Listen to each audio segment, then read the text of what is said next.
Hello everyone, this is Muskan Arora from Simi Foundation. And in the previous class, we have read about introduction of marketing concepts and product mix. इसकी video जो है हम description box में link डाल दूंगी मैं. So today's topic is product mix. ठीक है. In previous lecture also we have read about what is product mix. Product mix is the मतलब इसके अंदर क्या होता है, सारे प्रोडक्ट मतलब प्रोडक्ट या जो सर्विस जो आप ऑफर कर रहे हो उसके सारे फीचर्स होते हैं. इसके जो एलिमेंट्स होते हैं वो है ब्रांडिंग, पैकेजिंग और लेबलिंग. इनके बारे में हम आज पढ़ेंगे. सबसे पहले ब्रांडिंग. ब्रांडिंग क्या होता है? ये एक प्रोसेस होता है जिससे कि हम एक डिफरेंट आइडेंटिटी बना सकते हैं अपने प्रोडक्ट की. ये एक प्रोसेस है जिसके अंदर हम नेम, सिंबल, डिजाइन हम सब यूज करते हैं ताकि जो दूसरा बंदा है वो हमारे प्रोडक्ट को आइडेंटिफाई कर पाए. ठीक है. तो एक डिस्टिंक्ट आइडेंटिटी बन जाती है ब्रांडिंग से. ब्रांड का मतलब क्या होता है? ब्रांड जो होता है बेसिकली उसमें क्या होता है, वो एक नेम होता है, एक टर्म होता है, एक साइन, डिजाइन या कॉम्बिनेशन होता है इन सब चीजों का, जिससे कि जो सेलर है वो भी अपने प्रोडक्ट को आइडेंटिफाई कर पाए और और जो उसके लाइक जो कस्टमर्स है वो उनके प्रोडक्ट को आइडेंटिफाई कर पाए और जो उनके कॉम्पिटिटर्स हैं उससे जो है उसका जो है डिफरेंशिएशन हो पाए कि ये मेरा प्रोडक्ट है, ये उसका प्रोडक्ट है. तो ये जो है ब्रांड नेम से होता है. ठीक है. Like Colgate and Pepsodent. अब हमें कैसे पता होगा अगर सामने दो पेस्ट रख दी जाए और बोल दी जाए बताओ इसमें से कोलगेट कौन सी है, तो आपको नहीं पता ना जब तक उसके ऊपर ब्रांडिंग नहीं हुई होगी, है ना. तो ब्रांड नेम क्या होता है? ये ऐसा ब्रांड एलिमेंट होता है जो कस्टमर को हेल्प करता है कि वो अपने प्रोडक्ट को अपने लाइक उसका जो प्रोडक्ट है जो वो प्रेफर करता है उसको वो आइडेंटिफाई कर पाए और डिफरेंशिएट कर पाए दूसरे प्रोडक्ट से. ठीक है.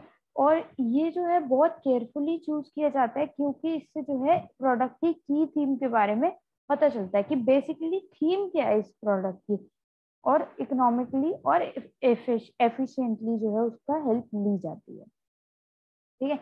जैसे कि हम यहाँ अगर पिक्चर में देखें तो इसमें क्या लिखा हुआ है कि ब्रांड के अंदर क्या होता है? डिजाइन, वैल्यू, स्ट्रेटेजी, लोगो, मार्केटिंग, एडवर्टाइजिंग, आइडेंटिटी, ट्रस्ट. ठीक है. अब हम इसके बारे में पढ़ेंगे नेक्स्ट.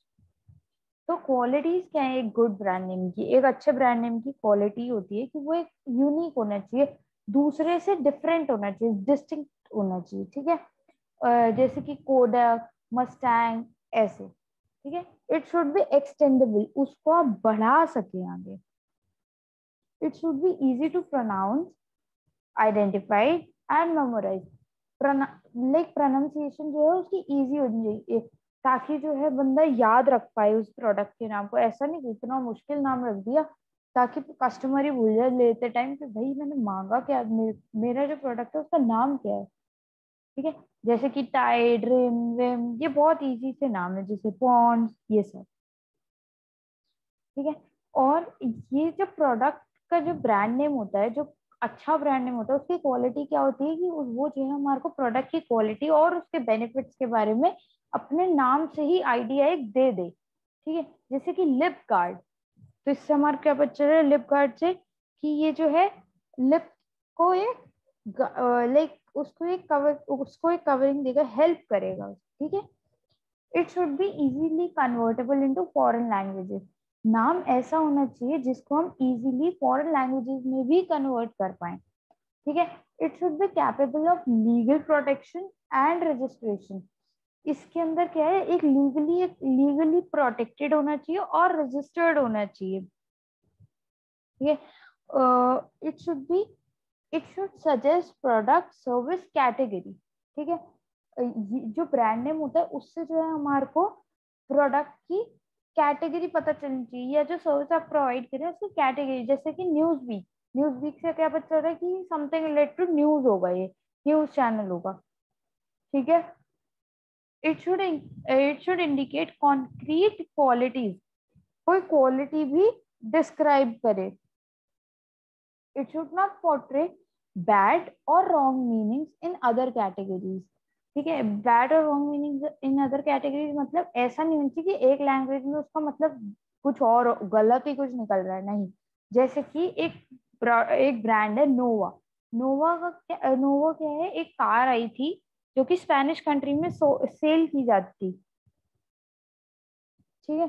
तो उसका जो था ब्रांड नेम जो वो था वो फ्लॉप हो गई थी वो कार, क्योंकि स्पेनिश में कार का मतलब उसका जो मतलब होता है नोवा का वो होता है डजंट गो। ठीक है। और जो वो होता है ब्रांड नेम होता है वो उसकी एक स्टेइंग पावर होनी चाहिए। ऐसा नहीं कि बहुत जल्दी वो आउटडेट कर दिया जाए, नहीं, स्टेइंग पावर होनी चाहिए।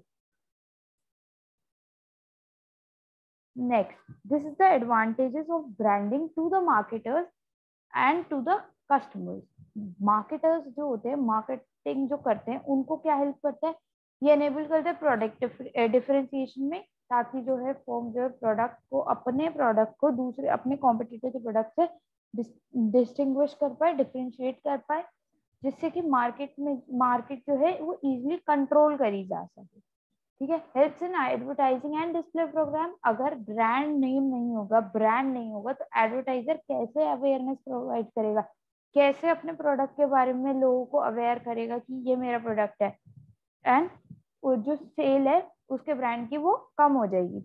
डिफरेंशियल प्राइसिंग का मतलब क्या होता है, जैसे जैसे ब्रांड जो है वो फेमस होने लगता है तो उस कस्टमर जो है वो कॉम्पीटिंग प्रोडक्ट से ज्यादा प्राइस देने को भी रेडी रहता है। जैसे कि एक आप लोकल मार्केट से एक टॉप खरीद लो, और वही सेम टॉप अगर आप H&M से खरीद लो या नाइकी से खरीद लो, तो उसकी जो है नाइकी के प्राइजेस या जो H&M के प्राइस होंगे वो 2000 समथिंग होंगे, और नॉर्मल एक शॉप के जो होंगे वो 700 600 और 500 होंगे। ठीक है।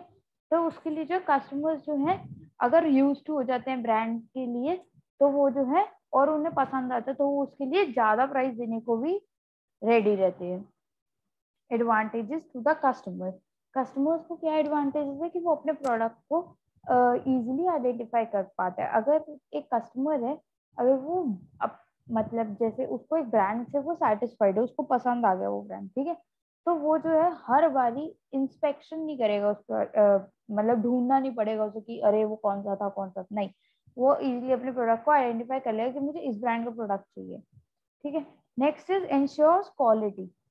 अगर जो है एक कस्टमर जो है कस्टमर जो है वो मैन्युफैक्चरर को या जो मार्केटर है उसको ज्यादा प्राइस पे करने को भी रेडी रहते हैं, जैसे कि अभी हमने ऊपर पढ़ा। सपोज एक कस्टमर जो है वो बहुत अच्छी, उसका ब्रांड जो है बहुत अच्छा है, ठीक है, एक कंपनी का जो ब्रांड है वो बहुत अच्छा है, तो लोगों का जो है वो लेवल ऑफ सेटिस्फैक्शन बढ़ता है और कॉन्फिडेंस भी इंक्रीज होता है। स्टेटस सिंबल, क्योंकि लाइक सपोज मैंने पहना एक नॉर्मल शॉप का टॉप, ठीक है, आपने जो पहना, आपने पहना एक H&M का टॉप, ठीक है, तो आपको जो है ज्यादा सेटिस्फैक्शन आएगी, आप ज्यादा प्राउड फील करोगे। क्यों? क्योंकि जो है उसकी क्वालिटी बहुत अच्छी है और उससे जो है एक स्टेटस सिंबल का भी पता चलता है।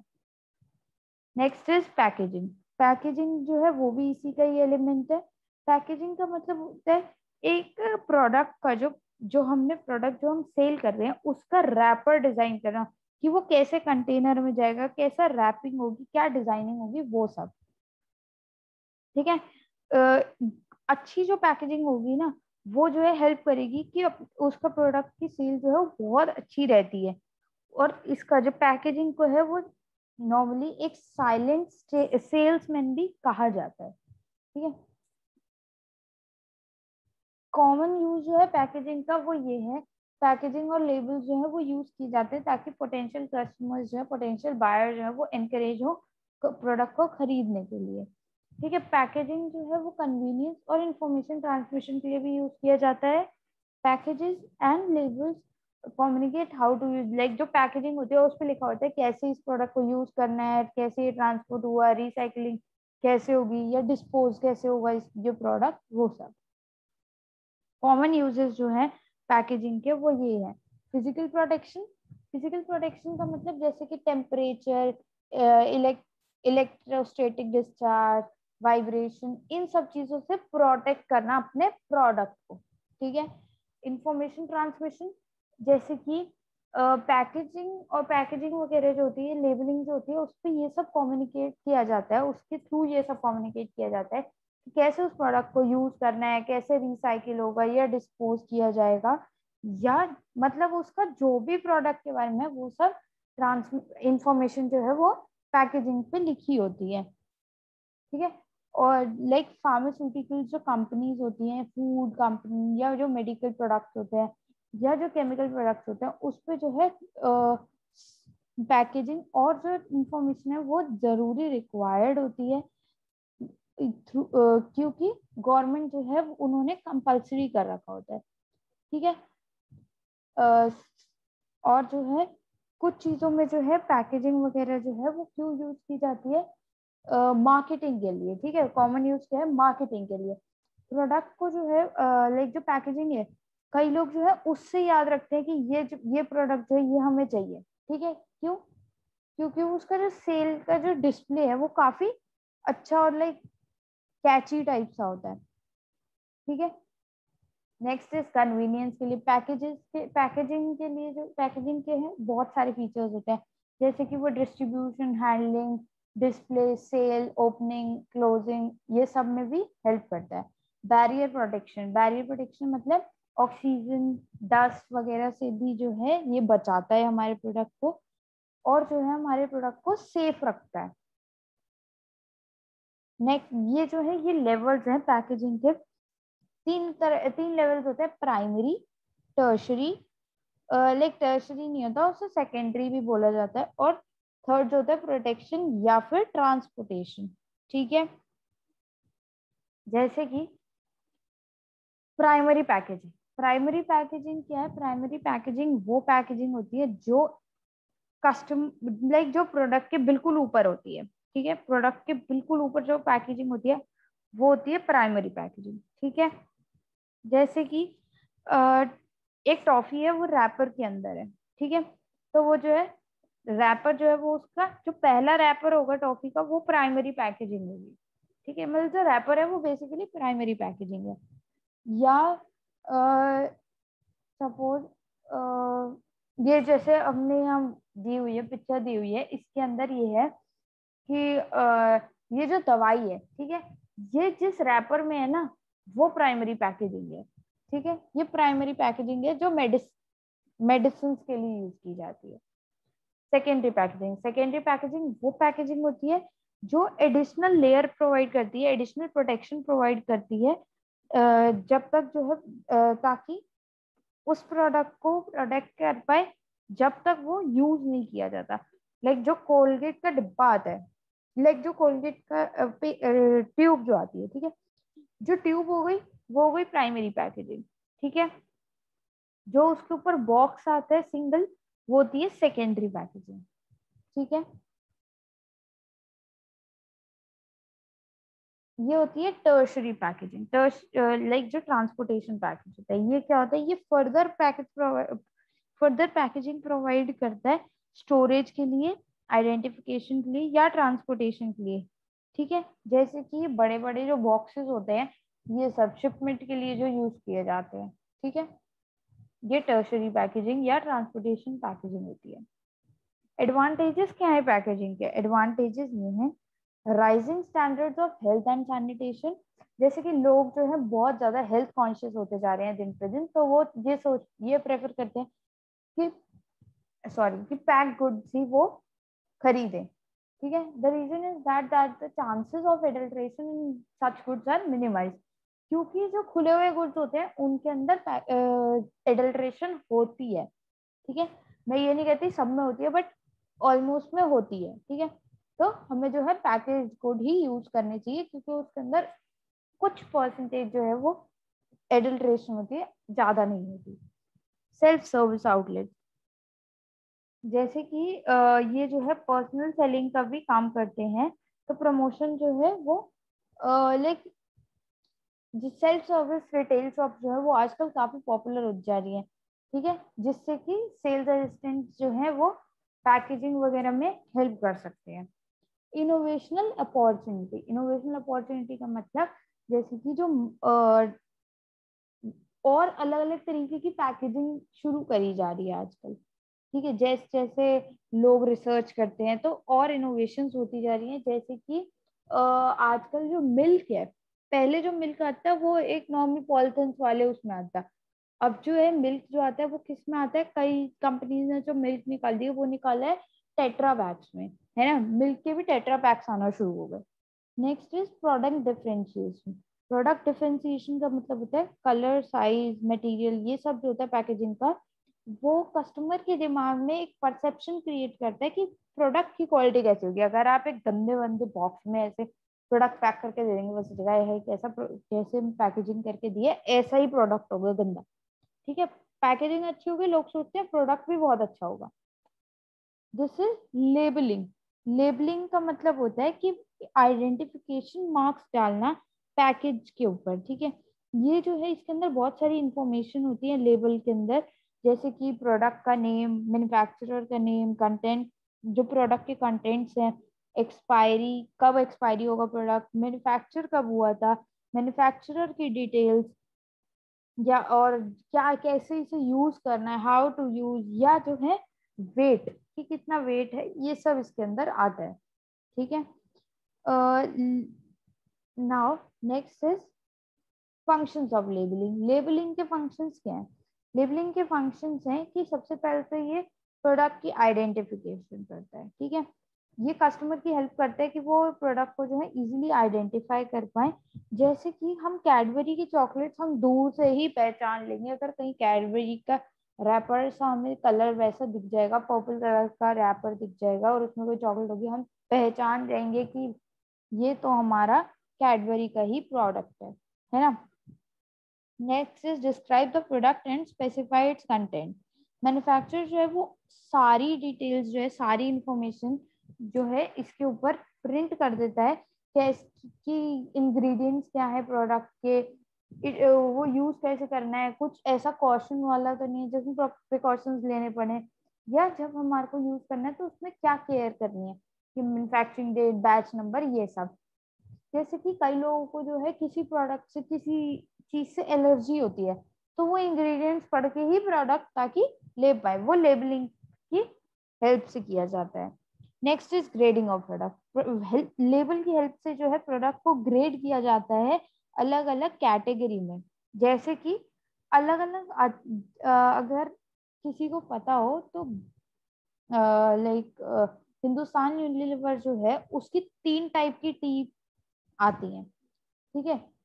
एक आती है ग्रीन, रेड और येलो, तो उसका लेबलिंग जो है वो अलग अलग होती है, तीनों की अलग अलग कलर्स की होती है, ठीक है। नेक्स्ट इज प्रमोशन में हेल्प करता है। कलरफुल और अट्रैक्टिव लेबल होगा तो उससे कस्टमर जो है बहुत जल्दी अट्रैक्ट होगा, ठीक है, और वो जो है प्रोडक्ट को खरीदेगा। जैसे कि अगर हम प्रोडक्ट के ऊपर, लेबल के ऊपर ये लिख दें कि 40% एक्स्ट्रा मिलेगा, जो आपने डिटर्जेंट खरीदा या जो आपने चिप्स का पैकेट खरीदा है उस पर 20% एक्स्ट्रा मिलेगा, ठीक है, तो वो एक प्रमोशन हो जाती है, as in promotion tool use किया जाता है। Providing information required by law. जैसे कई जो है आजकल जो है लीगली कंपल्शन हो गई है प्रोडक्ट्स के ऊपर, कंपनीज के ऊपर, कि उनको batch number, contents, MRP, max retail price, weight जो भी प्रोडक्ट का है, या जो स्टैट्यूटरी वार्निंग्स हैं प्रोडक्ट पे, वो जो है आपको लिखनी ही लिखनी है। जैसे कि अगर आप सिगरेट का पैकेट खरीदें तो उस पर ऑलमोस्ट हर पैकेट पे ये लिखा ही होता है, smoking is injurious to health, ठीक है। तो ताकि जो है कोई ऐसा पॉइजनस मटेरियल या कोई हेल्थ हजार्ड ना हो जाए, सेफ्टी वार्निंग्स जो है सबसे पहले यूज करी जाती हैं। Next is price mix. Price mix क्या होता है? इसके अंदर जो है सारी जो है हमारे प्रोडक्ट के प्राइस से रिलेटेड इंफॉर्मेशन आ जाती है। प्राइस प्राइस क्या है? बेसिकली ये वो अमाउंट है जो कस्टमर पे करता है हमारे प्रोडक्ट के लिए या हमारी सर्विस के लिए, ठीक है। प्राइस जो है वो ऐसे सेट किए जाते हैं कि हमारा कस्टमर जो है इजीली हमारे को प्राइस दे पाए, ठीक है। प्राइस जो है हमारे प्रोडक्ट को ध्यान में रखते हुए रखा जाता है, और हम मतलब कस्टमर हमें पैसे देता है, हम उसे सर्विस या जो प्रोडक्ट है वो प्रोवाइड करते हैं। बिना प्राइस के अगर आप कोई प्राइस नहीं रखते तो मार्केटिंग हो ही नहीं सकती सोसाइटी के अंदर। किसी को आप क्या बताओगे कितने रुपए का प्रोडक्ट है, हमें पता ही नहीं है क्योंकि हमने प्राइस डिसाइड ही नहीं करा। ठीक है। फैक्टर्स जो हैं जो डिटरमाइन करते हैं प्राइस डिटर्मिनेशन, सबसे पहले आता है कॉस्ट ऑफ प्रोडक्ट का मतलब है कि हमारे जो इसके अंदर जो आती है सारी कॉस्ट आ जाती हैं, जो हमारे प्राइस लाइक जो प्राइस होता है उसके अंदर हमारी सारी कॉस्ट आ जाती हैं, और उसमें जो है मार्केटिंग एफर्ट और जो रिस्क है उसका रिटर्न भी इंक्लूडेड होता है। ठीक है।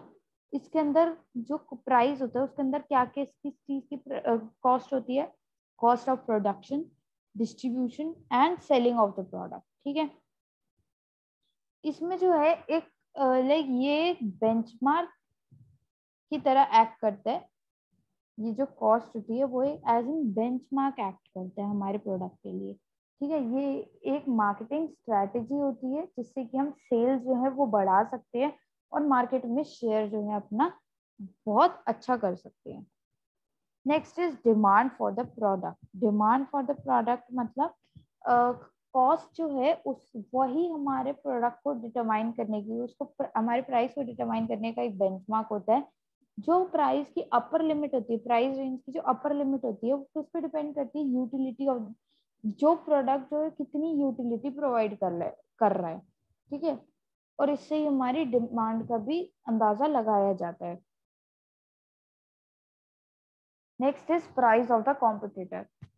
हम जो है ये फैक्टर जो है ये प्राइस कॉम्पिटिटर्स का जो प्राइस होता है उससे जो है हम अपने प्राइस का भी अंदाजा लगाते हैं उसी की हेल्प से। ठीक है। जैसे कि एक स्टडी की जाती है जब भी आप प्रोडक्ट प्राइस डिसाइड करते हैं कि कस्टमर जो है लाइक जो कॉम्पिटिटर है उसके प्राइस कैसे हैं, उससे ऐसे कौन सा फीचर प्रोवाइड करता है जो उसके इतने प्राइस है, ऐसा हमारे में क्या डिफरेंट फीचर है। तो वो जो है लाइक उसके बाद ही हमारे प्रोडक्ट का प्राइस डिसाइड किया जाता है ताकि प्राइस जो है वो कॉम्पिटिटिव रहे। ठीक है। Next is government regulation. ठीक है। गवर्नमेंट रेगुलेशन मतलब गवर्नमेंट की ड्यूटी है कि सिटीजन्स को अनफेयर प्रैक्टिसेस या जो अनफेयर प्राइसिंग है उससे बचाए। ठीक है।